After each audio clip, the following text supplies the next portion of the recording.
A Samantha tá falando aqui em Los Angeles, 8,16 por galão. Dólares. Tá bravo, hein? É caro isso, né? Muito. Muito. O normal era 3, assim, né? Nossa! 8 tá... Eu tinha visto 7, a galera tava... 16 em Los Angeles, que é mais caro lá. Então, Los Angeles, eu não sei, no Texas, né, como é que tá, na Flórida. Talvez lá... O normal, talvez, hoje esteja 4, 5, né, por alto, assim, né? Eu fui pros Estados Unidos, mas tem um tempinho, já foi antes dessa encrenca.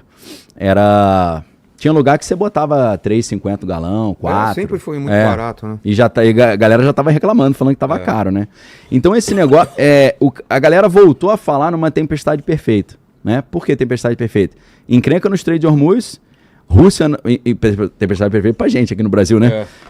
Confusão no Strait de Hormuz, confusão na Rússia lá que não tá exportando mais petróleo e Super El Niño também atrapalhando a nossa produção aqui. Então, isso pode trazer um cenário aí de inflação, de aumento de preço aí para o segundo semestre. Mas é claro, né, Vilela, existem várias maneiras de você se proteger e contornar isso, né? Por exemplo, muita gente quando vai falar de investimento, eu não sou assessor de investimento, apesar de ser sócio, né, da Move Investimentos, da empresa, a gente acaba estudando os setores que são mais resilientes. Então, por exemplo, que tipo de coisa resiste a um cenário de preço caro? Quando o preço está caro, você tem uma ideia, porque ele está vivo ainda, eu tenho um amigo chamado Márcio, que ele trabalha na área de decoração, ele tem uma empresa de decoração.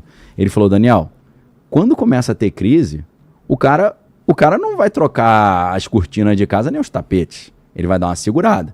Então existem setores que são altamente impactados com um cenário de inflação mais alto e tem setores que são mais resilientes. Por exemplo, o cara pode estar gastando muito mais e ter que tirar o filho da aula de inglês, a filha da aula de balé, mas ele vai ter que continuar pagando a conta de luz de casa. Então, existem setores que eles são mais resilientes nesse cenário. O cara vai ter que continuar pagando conta em banco. Então, o setor bancário, o setor elétrico, as seguradoras. Então, bancos, setor elétrico, seguradoras e telecomunicação também, né, Vila? Porque o cara tem que ter internet em casa para trabalhar, né? Hoje em dia, ninguém faz nada sem internet. Então, assim, o que eu tô falando pra galera é não só a gente mostrar o problema, tô apontando algumas oportunidades também de coisas que se valorizam nesse sentido. Quer ver outra coisa, Vilela, que é muito interessante num cenário como esse, pra galera ficar de olho? É uma produção local para servir ao público local. Porque, imagina, coisa que depende do frete muito distante, ela tende a ser muito impactada por essa alta do preço do diesel. Então os locais terem uma rede de distribuição, produção e distribuição mais perto. Porque tudo que precisa deslocar muito longe fica mais caro. Então, o cara que é malandro, o que ele pensa? Poxa, vou pegar aqui a região de Campinas, por exemplo. Vou começar a produzir comida aqui do lado da cidade para oferecer para a própria cidade. Eu vou ter um preço mais competitivo do que o cara que tem que trazer de longe. Mais competitivo. Às vezes o preço nem é, meu Deus, tão competitivo, mas você tem aquele senso de comunidade. Pô, tô ajudando a comunidade local, tem menos agrotóxico, não é uma coisa, não tô comprando de alguém que eu nunca vi e tal. Então são coisas interessantes. Que eu tô numa fase, Vilela, que eu tô querendo colocar oportunidade e esperança no coração da galera. Não só mostrar problema, mas mostrar as grandes oportunidades, né? Porque eu aprendi muitos anos atrás o seguinte, né? Quem resolve o problema de alguém tem a oportunidade de ganhar uma grana. Sim. Se você resolve o problema de um país inteiro, tu vai ganhar grana pra caramba. Então, quando surgem problemas, isso é desagradável, mas abre possibilidade para você, analisando o cenário, oferecer a solução. Então, existem muitas soluções interessantes para um cenário como esse. E numa época também que a gente vai ter disputa aí no dia 4 de outubro, é importante a gente olhar, seria muito legal a galera começar a botar na roda da conversa, ter uma matriz ferroviária no Brasil, a gente começar a ter trem, né, explorar toda a nossa estrutura de cabotagem, de navegação hidrográfica. Então, isso são temas interessantes também que a gente poderia estar levantando. A gente valorizar a nossa refinaria, a gente valorizar o biodiesel, né, o biogás. Cara, tem tantas oportunidades. Só de turismo, quanto a gente podia ganhar e não ganha, né? É muito mais explorado o turismo da gente. A gente tá falando da Espanha, né? Meu pai é espanhol. Meu pai fala, cara, a Espanha é um país mínimo perto do Brasil. E ganha muito mais dinheiro com o turismo que a gente. Mas muito mais.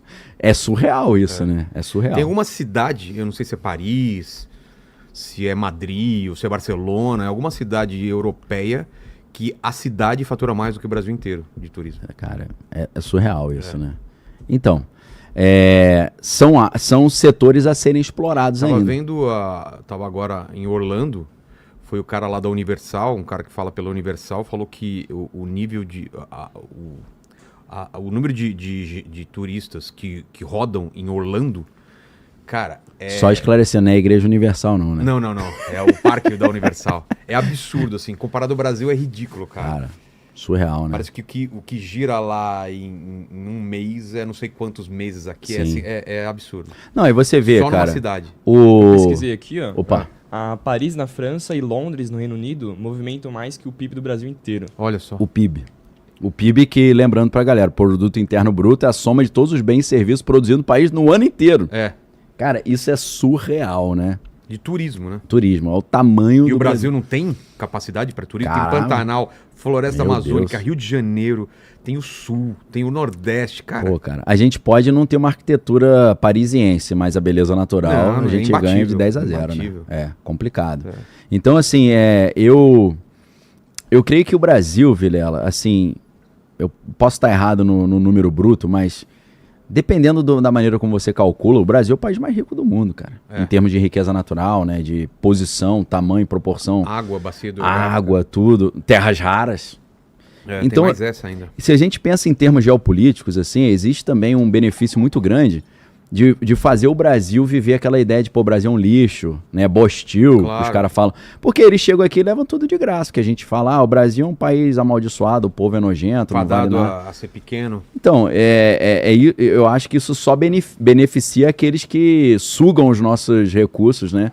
E tudo que a gente tem. Então, eu tô empenhado também nessa ideia de dar uma despertada no povo brasileiro, né?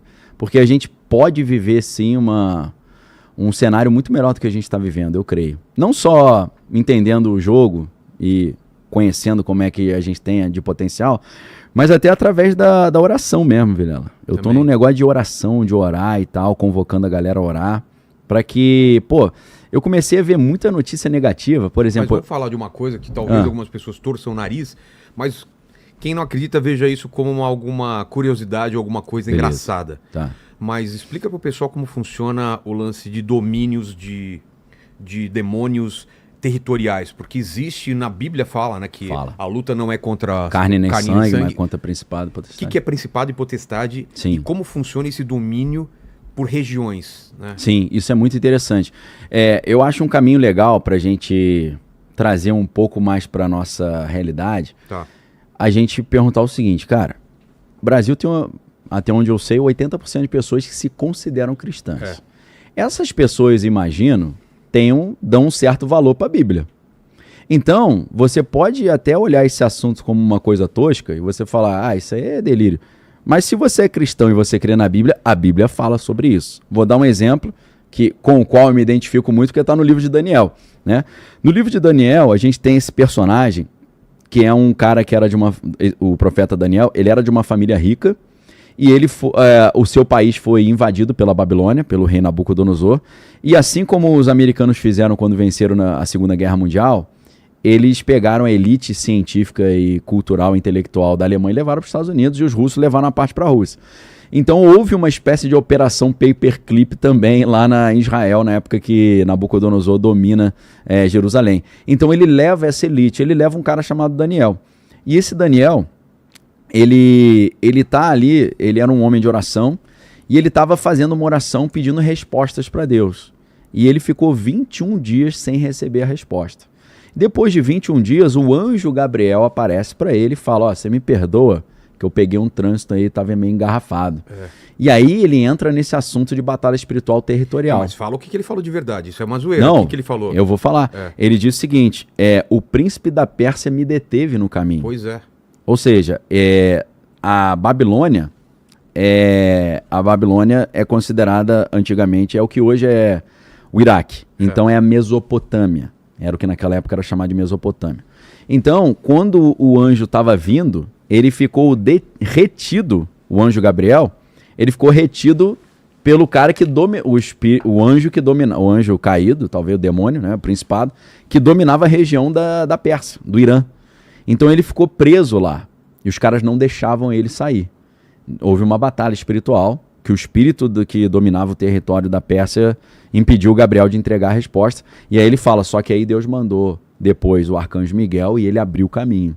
Mandou tipo um batalhão de operação especial. E como esses demônios conseguem esse direito por essa terra? Porque não necessariamente eles respeitam a demarcação humana, né? Não é o território, não é onde o Brasil termina, um demônio... Eles às vezes acabam respeitando, sabe por quê? A Bíblia diz o seguinte, que os céus pertencem a Deus, mas a terra ele deu aos homens. Tá. Então, o homem tem uma autoridade sobre a terra que é entregue por Deus ali, ó. Ah lá, o anjo protetor do reino da Pérsia lutou contra mim durante 21 dias. Mas Miguel, um dos anjos-chefes, veio me ajudar, pois eu estava lutando sozinho contra os reis da Pérsia. Pô, isso dá um filme maneiro, né?